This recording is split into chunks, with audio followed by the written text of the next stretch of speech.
안녕하십니까, 박성인 교수입니다. 자, 이번 시간에는 외환전 분석 1종 외환관리 실무 파트로 보도록 하겠습니다. 일단 2023년도에 개정판이 나왔는데요. 2022년도하고 바뀐 게 없다. 정말 보기 드문 일인데요. 매년 많이 바뀌었어요. 그래서 이거 할 때마다 여러분들이 빨리 합격하는 게 좋다라고 말씀드렸었는데 바뀐 게 거의 없습니다. 그래서 뭐 아주 디테일한 부분에서 바뀌긴 했는데 우리 시험하고는 거의 좀 연관이 없는 그런 부분들이었고 많이 바뀔 줄 알았거든요. 이번에 생각보다 많이 안 바뀌어서 다행이다 라고 생각을 하면 될 것 같고요.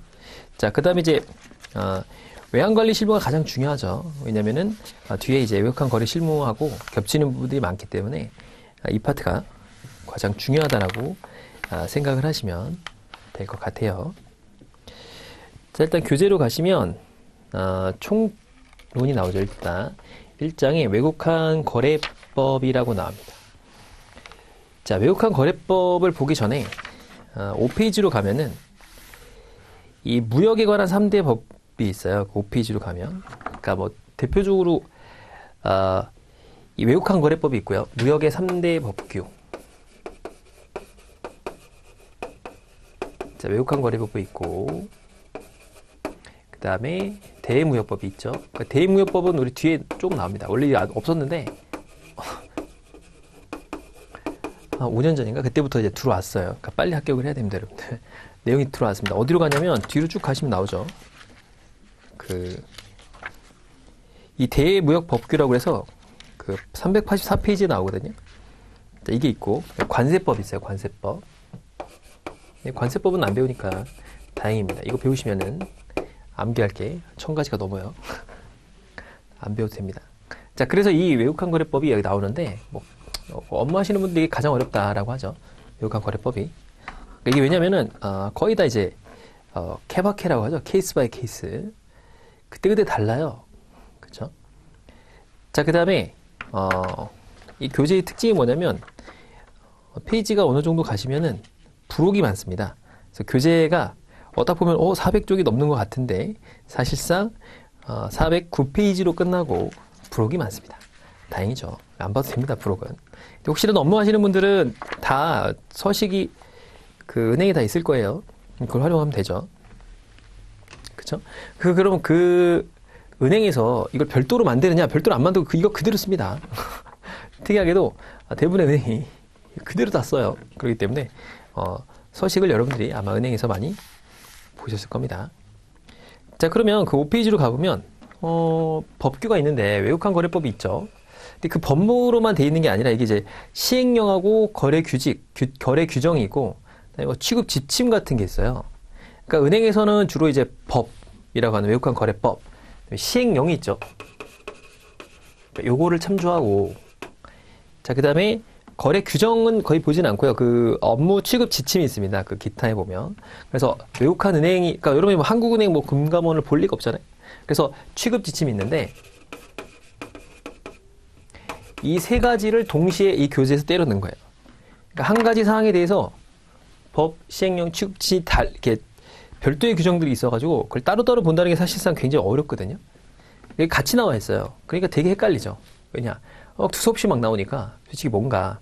그리고 이게 법은 최대한 간결하게 쓰는 게 목적이잖아요. 그러니까 생략된 내용들도 되게 많고 이 생략된 내용들을 우리가 알고서 시험 문제 보는 건 굉장히 어렵고 실무를 보는 것도 어려워요. 그렇기 때문에 취급 지침에 나와 있지만 그것도 사실상 굉장히 압축적으로 나와 있기 때문에 공부하는데 굉장히 어렵죠. 그러니까 제가 이제 강의 중간중간에 그런 부분들을 좀 설명해서 그게 왜 이게 도대체 이게 뭔 말인가를 설명을 해드릴 예정입니다.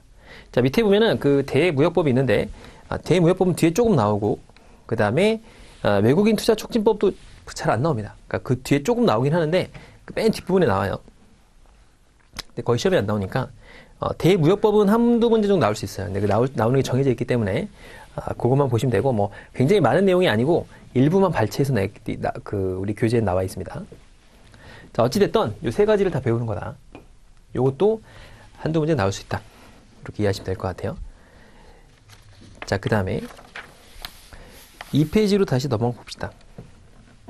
자, 외국환이 뭘까요? 당연히 원화가 아닌 다른 나라 통화를 말하는 거죠. 그 세 번째 줄에 보면, foreign exchange라고 하죠. 그래서 FX라고 하는 게, foreign exchange의 줄임말입니다. 그래서 FX 거래가 뭐냐. 그래서 외환 거래다. 굉장히 많은 곳에 쓰이죠. 수출 수입, 또는 채권 채무 관계를 정리할 때도 쓰이고. 자, 그거의 반대가 뭘까요? 외국환의 반대는 내국환이죠. domestic exchange라고 하는 그 내용이죠. 자, 그래서 외환시장이 있어요. 외국환 거래를 하기 위해서는 외환시장이 있겠죠. 자, 그런데 우리나라는 항상 뭐가 부족해요? 외국환이 부족하죠. 그러니까 외국환이 부족하니까 특히 이제 달러가 부족하지 않습니까? 그러니까 부족하다 많다 얘기 많지만 우리나라 외환이 항상 부족한 국가 이런 트라우마가 있죠. 트라우마. 이 트라우마가 무섭죠. 뭐죠? IMF. 전 세계에서 IMF를 극복한 나라는 우리나라고 단기간에 성장해서 선진국이 된 나라는 우리나라밖에 없어요. 그러다 보니까 이 외환이 부족하다. 그럼 난리가 나는 거죠. 무슨 큰일 난 거죠. 큰일 나죠. 큰일 나지만 좀 약간 다른 나라에 비해선 굉장히 좀 안정적인 측면이 있는데도 불구하고 약간의 호들갑 떨만해요. 중요하니까. 자, 그래서 목적이 뭐냐? 외국환 거래를 통제가 목적이에요, 사실은. 통제가 목적이면 여러 군데서 발생하면 통제하기가 어렵죠. 그러니까 루트를 하나로 딱 묶어놨어요. 들어오는 루트와 나가는 루트를 딱 막아놓은 거죠. 어디? 은행. 당연히 물론 다른 기관들도 합니다. 그런데 금액이 큰 건 다 은행이에요. 결론적으로 은행에서 합니다. 그냥 열어줬는데 의미 없어요. 5만 불이라는 아주 적은 금액. 그러니까 5만 불이 큰 금액이지만 전체적인 수출 수입 거래를 보면은 금액이 크지는 않거든요. 그러니까 은행을 통해서 통제하는데 통제하는 방법이 이제 사전이 있고 사후가 있거든요. 사전적으로 통제하는 거, 사후적으로 통제하는 거. 당연히 사전적으로 통제해야 좋겠죠. 그래서 지정이라든가 여러 가지 제도를 통해서 통제를 하고 있죠. 통제. 사실은 말로는 다 열어줬다 하는데 사실은 다 통제를 하고 있는 거고요. 그 중간에 뭐예요? 포탈 같은 대문이 은행이다라고 생각하시면 돼요. 외국환 거래 은행이라고 하죠. 외국환 거래 은행이라는 게 엄청난 혜택이 있는 거예요. 그러니까 은행이라는 건 혜택을 많이 주는데 그 중에서도 특히 혜택이 외국환입니다. 돈을 많이 벌거든요, 이걸로. 근데 할 수 있는 게 은행밖에 없어. 그리고 시중에 제일 금융권에서밖에 못하기 때문에 굉장히 큰 혜택이에요, 이게 사실은. 자, 그렇죠.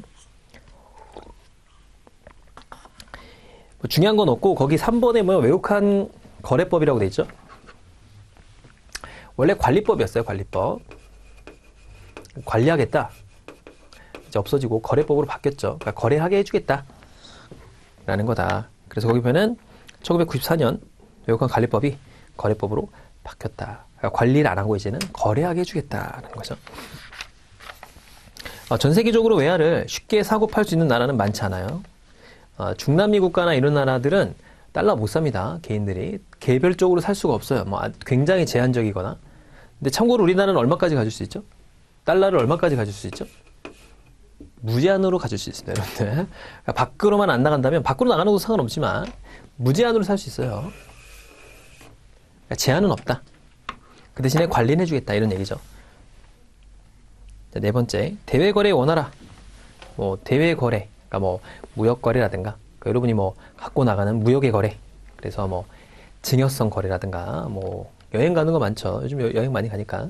그럴 때 쓰이는 것들, 그런 것들을 원활하게 할 수 있도록 하는 겁니다. 자, 법률적인 성격. 이게 중요합니다.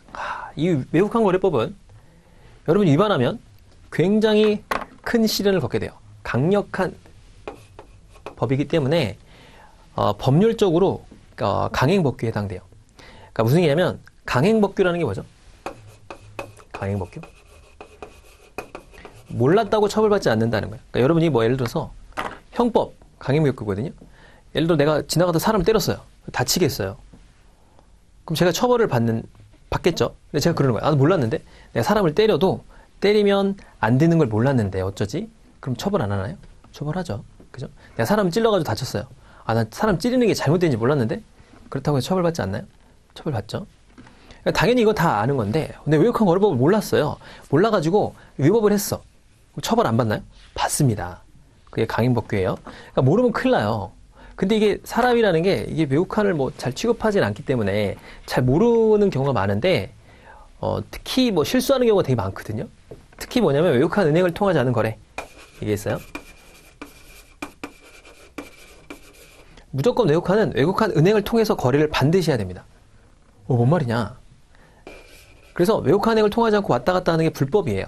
예외적인 걸 빼고.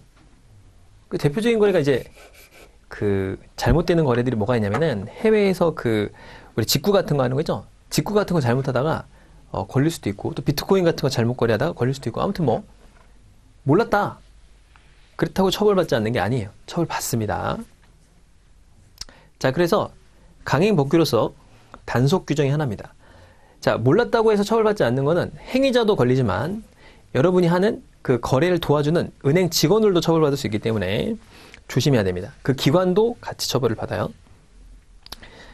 자, 그런데 법률 행위 위반 시 법률 행위가 무효되는 것은 아니고 행위의 단속을 목적으로 그걸 금지하거나 제한하는 것이므로 벌칙 적용만 있고 사법상의 효력에는 영향이 없는 특별법이며 절차법이다. 이게 뭔 말이냐면, 자, 어떤 사람이 무역대금을 지급하는데 외국한 거래법을 위반했어요. 그럼 이제 외국한 거래법을 위반했죠. 그럼 무역대금을 지급한 거는 정상적으로 지급한 거예요. 이건 잘 된 거고, 이 무역대금을 보낸 행위 자체가 외국한 거래법을 위반한 거죠. 그러니까 이런 건 똑같은 거죠. 제가 이렇게 노점상이 있어요. 노점상. 여기 이제 불법 점거를 하고 있는 거예요. 밥을 팔아요. 그래서 밥을 먹었습니다. 근데 여기 노점상이 불법 점거했으니까 당신 불법 점거한 게 불법이기 때문에 나는 밥 먹은 거 밥값 안 줘도 되겠네? 아니죠. 밥값은 줘야죠. 이 사람이 불법 점거한 거고, 제가 한 행위는 정당한 행위이기 때문에 밥값을 지불해야 돼요. 그런 얘기죠. 다른 법과의 관계 중요한데 이걸 다 아는 게 굉장히 어렵습니다. 이게 특히 이걸 공부하시는 뭐 학생분들은 뭐든지 하나도 몰라요. 읽다 보면. 실무를 하시는 분들도 이 세 개를 접목해서 한다는 게 쉽지는 않습니다. 그래서 이제 케이스 바이 케이스로 보통 그냥 그때그때 몇 개의 업무가 없거든요. 그거 하다가 이제 대부분 다 끝나는데, 그래서 이걸 봐도 잘 모를 수가 있어요. 그래서 그때그때 설명을 드리도록 합시다. 자, 그 다음에 고유식별 정보의 처리. 그러니까 요즘 뭐 개인정보 되게 중요하니까 개인정보들을 잘 활용하고 있더라. 그렇죠? 자, 그래서 거기 보면 기본 법규 체계가 거래법, 시행령, 취급 지침 요 세 가지. 거래 규정도 있는데 사실은 요 네 가지를 접목해서 봐야 되는 거고요. 밑에 대무역법도 무역법, 시행령, 뭐 규정 엄청 복잡해요. 많고. 근데 우리는 거기까지 다 알 필요는 없다. 몇 가지 나와 있는 뒤에 있는 내용만 알면 되겠다. 그래서 여기 있는 내용을 모두 다 이해하려고 그러면 이해할 수조차도 없고 실무에서도 쓰지 않습니다. 특히 자본거래 같은 경우가 있어요. 뒤에 자본거래는 거의 뭐 시험에서도 많이 나오지도 않고 여러분 실질적으로도 많이 사용하지 않습니다. 자, 6페이지. 6페이지는 굉장히 중요한데 도대체 그러면 외국한 거래법에 적용받는 대상은 누구냐? 전체다입니다. 전체다. 개인, 법인 다죠. 자, 그러면 뒤에 나오지만 우리나라에 입국한 외국인들도 적용받냐? 받습니다. 자, 국민, 법인, 입국한 외국인, 외국 법인이고요. 국내 본세가 있는 개인, 뭐 법인 다 된다. 그러니까 우리나라에 있으면 다 된다 이런 거죠. 자, 그때 행위라는 게 뭐냐? 뭐 영수하거나 지급하거나 또는 뭐 여기 뒤에 나오지만 외국한이라는 게 꼭 외화를 말하는 건 아니에요. 뭐 귀금속도 있고 증권도 있고 많잖아요. 뭐 그런 것들을 다 보내거나 받거나 뭐 이전시키거나 이런 것들이 다 행위라고 봅니다. 행위. 그러니까 아무튼 간에 그 원화가 아닌 뭔가 이상한 그런 외화를 지불해야 될 것 같은 느낌이 있는 모든 것을 모든 사람이 행위라는 걸 다 외국한 거래법에서 적용을 받고 있는 거예요. 자, 거기 보면 개인과 법인의 거래 행위. 자, 뭐 보면 대한민국의 생애는 외국한 거래. 뭐 지급과 영수 뒤에 나옵니다. 이런 단어들은 뒤에 나오니까. 자, 세 번째가 중요한데 외국에 있는 개인이 우리나라 통화로 거래를 하는 거예요. 그러니까 외국에 있는 사람이 아니 왜 원화로 거래해? 외국인 사람 달러로 거래해야죠. 달러나 자기네 나라 통화로. 자, 이것도 해당됩니다. 내국 통화로 거래하는 거. 자, 국내에 있는 개인 및 대리인이 재산에 관한 행위를 하는 거. 자, 이런 거다. 자, 그 다음에 요 물적 대상. 이게 굉장히 중요합니다. 별표를 한 30개 정도 칩시다. 잘 나와요. 지금 카테고리를 잘 나눠야 되는데, 카테고리를 잘 나눕시다. 그러니까 외국환 거래법이 적용되는 대상인데요. 자, 외국환이 있죠. 돈이에요, 외국 돈. 근데 그게 이제 대외 지급 수단이라는 걸로 나뉘어지고, 예, 카테고리를 나누자 이거죠. 자, 그 다음에 외화 증권이 있죠. 증권은 우리가 뭐 자본시장법에서 말하는 거 6가지 말이에요. 채무증권, 지분증권, 뭐 그 다음에 투자계약증권, 파생결합증권, 뭐 그런 거 있죠. 그런 것들을 말하는 거고. 자, 그 다음에 파생상품 있죠.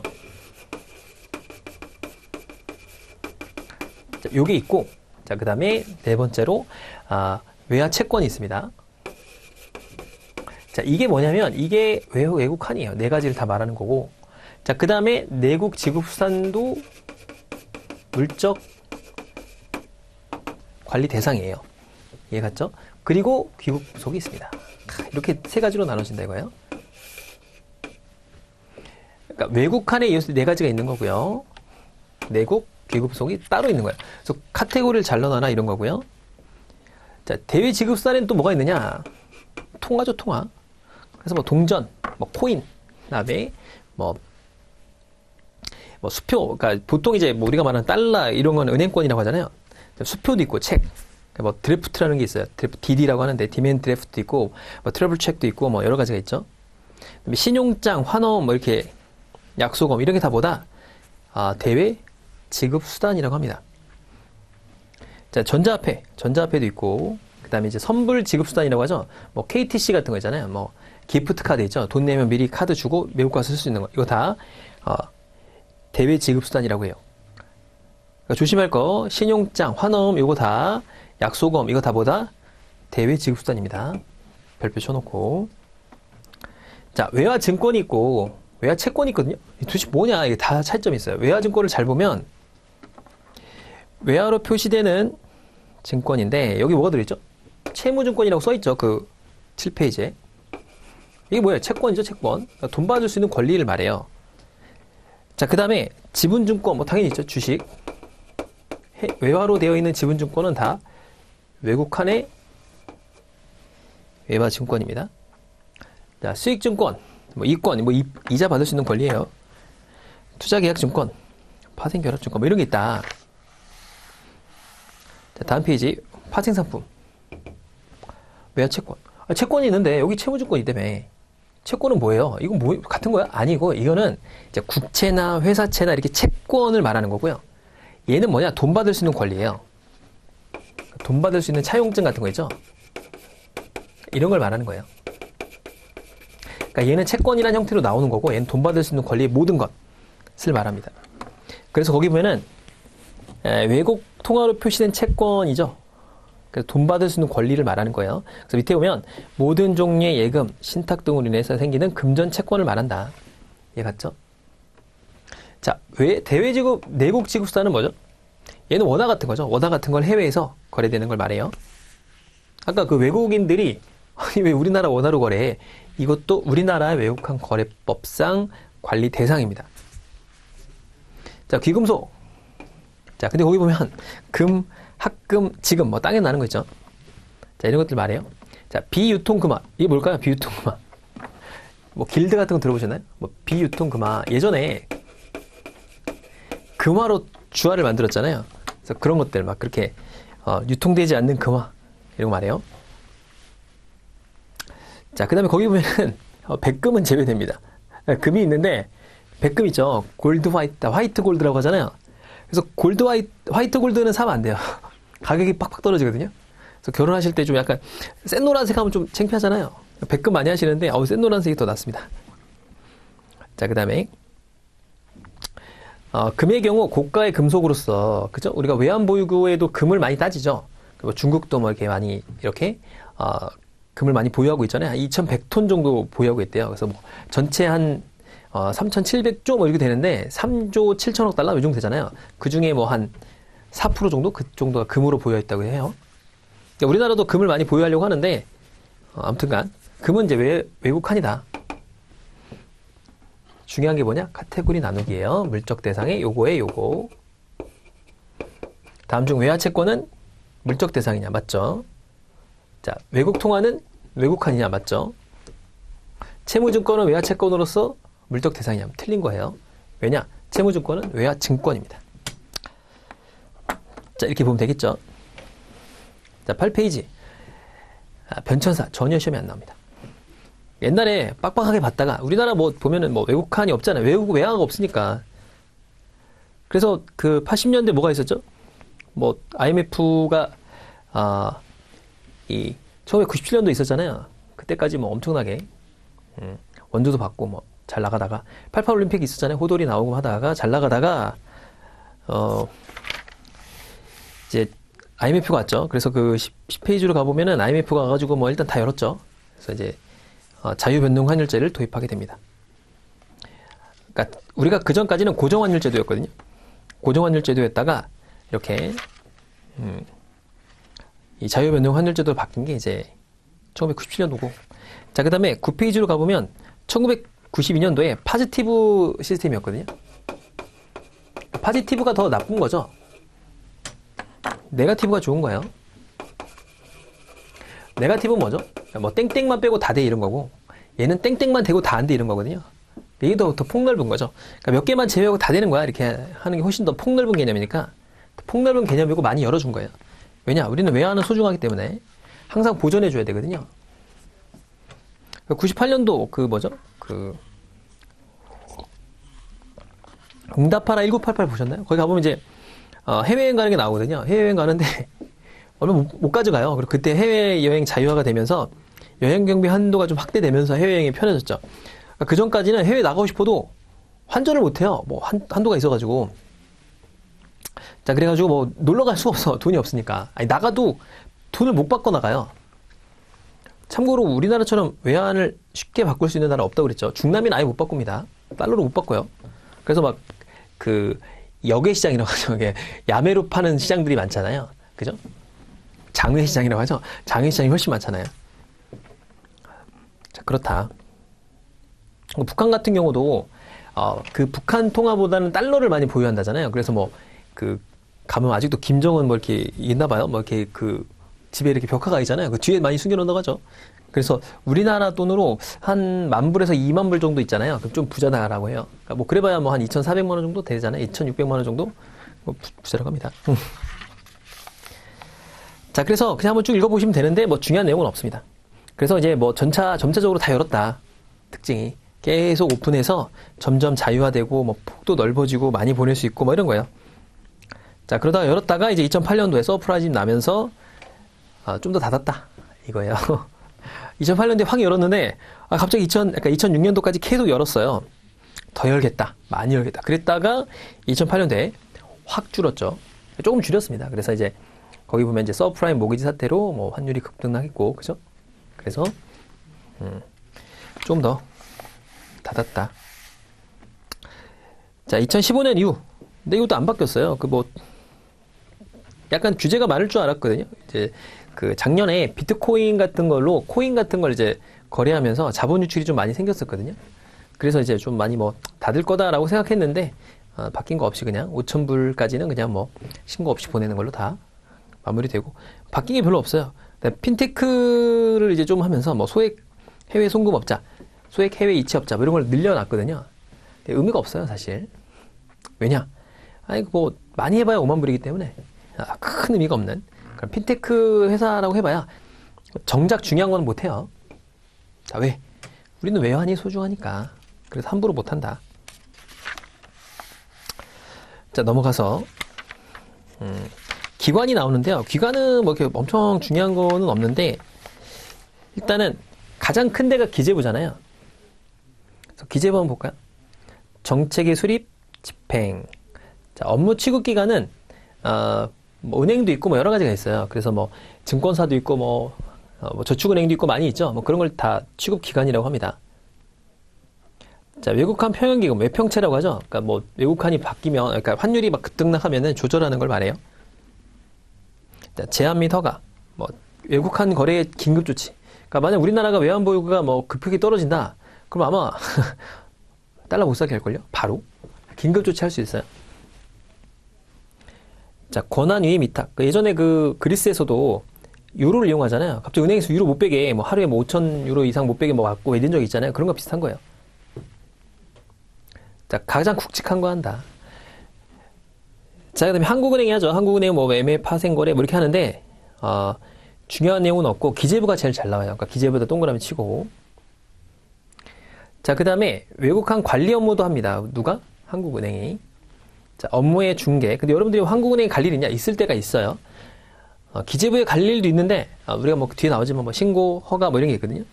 안 해줍니다. 여러분들 웬만하면 다 안 해준다. 그러니까 작은 금액이 아닐 거 아니에요. 그죠? 큰 금액들이니까. 자, 그 다음에 보유 외화의 운용을 합니다. 운용은 외국환 관리, 그러니까 한국은행에서 해요. 자, 업무도 수행하죠. 그래서 뭐, 개입, 운용, 뭐 이렇게 그냥 굵직한 단어들만 보시면 됩니다. 자, 다음 페이지, 뭐, 외환 정보를 집중 교환. 그러니까 관리해야 될 거 아니에요. 외국환 이제 나가고 들어가는 거 되게 중요하니까 그런 것들을 관리하고 분석하고, 그 다음에 이런 것들을 뭐 탈세나, 특히 뭐가 중요하죠? 외국화는 자금 세탁이 많이 이용되거든요. 그러니까 원화는 자금 세탁을 할 수가 없게 돼 있어요, 현재. 그러니까 뭐 현금 거래 아니면 거의 분리 안 되는데, 해외에는 자금 세탁이 많이 가능한 경우가 있거든요. 뒤에 나옵니다, 뒤에. 뭐 그런 거 할 수 있으니까 조심해라.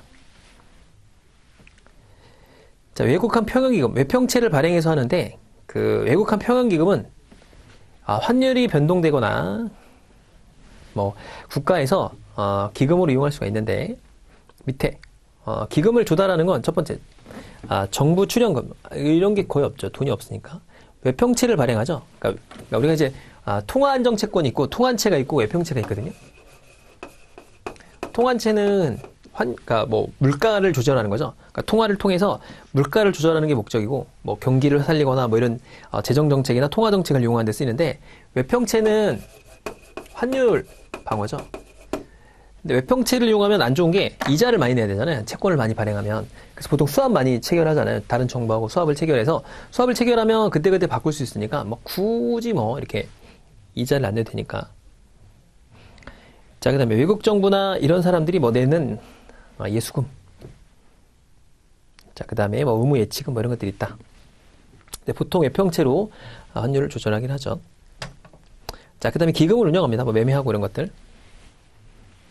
자, 관세청. 관세청은 그 네 번째 줄에 가면 환전 영업자의 등록이라고 나와요. 그러니까 여기 뒤에 나오는데 제일 중요한 단어죠. 자, 다른 모든 기관은 다 기재부에 등록합니다. 다른 모든 기관은 기재부인데 환전 영업자만 관세청에 등록한다. 이렇게 별표 쳐놓으면 돼요. 모든 기관은 어디다? 기재부. 얘만 관세청. 자, 금융위 금감원 있는데, 뭐, 금융위 금감원에서 하는 게 몇 가지가 있긴 한데, 주로 뭘 하죠? 금융기관을 감독하죠? 그러니까 금융기관들이 뭐 다른 업무를 할 때 등록하거나 하는 게 금융이나 금감원입니다. 뒤에 이제 하나하나씩 나와요. 이런 것들은. 자, 이렇게 보면 됩니다.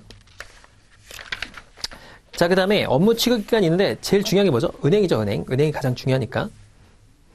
자, 은행은 은행이 있고, 농협이 있어요. 농협, 중앙회를 말해요, 중앙회. 그 다음에 이제, 수협은행. 그러니까 뭐 지역농협, 지역수협 그런 거 아니에요. 자, 그 다음에 중소기업도 해당됩니다. 중소기업은행 있죠? 중소기업은행. 특수은행이라고 합니다. 농협, 수협 다 특수은행이에요, 여러분들. 자, 기타 외국환 업무 취급기관 엄청 많죠? 뭐 종금사, 최신, 뭐 우체국, 그다음에 뭐 매매업자, 중개업자, 뭐 어디죠? 그 증권회사죠. 외국환 중개회사라고 있어요. 외국환 중개회사는 외국환을 사고 파는 거는 보통 은행끼리 하는데 그걸 중개하는 회사고요. 뭐 집합투자업자 많죠. 암기할 필요 전혀 없습니다. 자, 새마을금고하고 해양진흥공사가 작년에 들어왔거든요. 해양진흥공사는 뭐죠? 해양진흥공사? 그러니까 얘는 배 만드는 거를 갖다가 대출해 주는 거예요. 그러니까 배를 만들려면 돈이 많이 드니까 그러니까 배 대출해주고 이런 걸 해양진흥공사가 합니다. 그러니까 금융회사예요, 일종의. 자, 이런 게 늘어났는데 거기 보면 이제 뭐 해양진흥공사가 2018년도 7월 달에 들어왔는데 이제 교재에는 2021년도쯤에 들어왔거든요. 그러니까 해양진흥공사도 업무 취급 기관이다. 자, 그다음에 전문 외국환 업무 취급 업자가 있는데 얘는 이제 전문은 아니고요. 좀 더 밑에 있는 사람들이죠. 전문 외국환 업무 취급 외국환 업무 취급 업자. 일단 외국환 업무는 말들이 깁니다. 그래서 빨리 얘기하면 잘 못 알아들어서. 자, 환전 영업자가 있죠. 환전 영업자. 그러니까 뭐 종로나 명동이나 그다음에 홍대 같은 데 가면 이렇게 판넬 같은 거 있고 뭐 조그마한 부스에서 이렇게 환전해 주는 사람도 있죠. 자, 그런 사람들이고, 소액 해외 송금업자가 있고, 밑에 피지사가 있어요. 피지사는 뭐냐면 페이먼트 게이트웨이라고 그래서 그 여러분들이 그 신용카드 결제 같은 거 하잖아요. 뭐 이게 창 같은 거 뜨죠. 그래서 뭐 결제해주고 뭐 이런 거예요. 그래서 해외에서 이제 거래되고 하는 걸 피지사라고 합니다. 네, 중요한 거고. 자, 외국환 중개회사가 있습니다. 중개회사는 아무나 할 수 없어요. 자, 그래서 외국환의 매매와 교환, 대여, 중개 등을 하는 건데, 자, 전문 인력이 필요하다. 인가를 받아야 돼요. 아무나 못 합니다. 자, 그래서 밑에 보면은 서울 외국환 중개회사가 있고요. 한국 자금 중개회사가 있어요. 한 11개인가 있을 겁니다. 그래서 아무나 못 합니다. 그리고 여러분들이 거래할 수 없어요. 은행끼리 거래하는 거기 때문에 거래할 수 없고. 자, 권한 업무와 위임 및 위탁 가능하다. 그거 읽어볼게요. 그러니까 기재부 장관은 한국은행에 모든 업무를 다 할 수 없잖아요. 뭐 시중에 있는 사람들이 와가지고 뭐 환전해주고 뭐 송금하고 이런 거 다 할 수는 없으니까 한국은행에 위탁할 수 있어요. 뭐 관세청, 한국은행, 감독원 이렇게 다 위탁할 수 있고요. 한국은행은 다시 또 어디? 외국환 업무, 외국환 은행에 위탁하죠. 그러니까 모든 업무는 어디서 해요? 외국환 은행에서 합니다. 대부분. 그러니까 외국환 은행이 가장 중요하기 때문에 거기다 위탁했죠. 자, 업무에 검사를 합니다. 누가 하냐? 뭐 기재부 장관 또는 한국은행 나와서 검사를 할 수가 있다. 자, 밑에 위임 및 위탁 업무가 있는데 관세청에도 위임하고 금융위원회도 위임하고 한국은행 총재에게도 위임하죠. 그 다음에 이제 외국환 업무 취급기관 여기다 위임하는 거죠. 거기다 위임을 합니다. 그러니까 여기서 중요한 내용은 없어요. 그냥 뭐 중요한 내용은 이 뒤에 다 자세히 나오거든요. 은행의 업무, 그 다음에 평형기금, 아까 뭐 기재부에서 하는 일, 뭐 이 정도만 기억하시면 될 것 같고, 제일 중요한 건 이거죠. 외국환 거래법에 적용되는 물적 대상, 요거를 기억하시면 됩니다. 자, 이번 시간 여기까지 하고요. 다음 시간에는 그 취급기관의 등록과 업무 범위가 나오는데, 그 파트를 보도록 하겠습니다. 수고 많으셨습니다.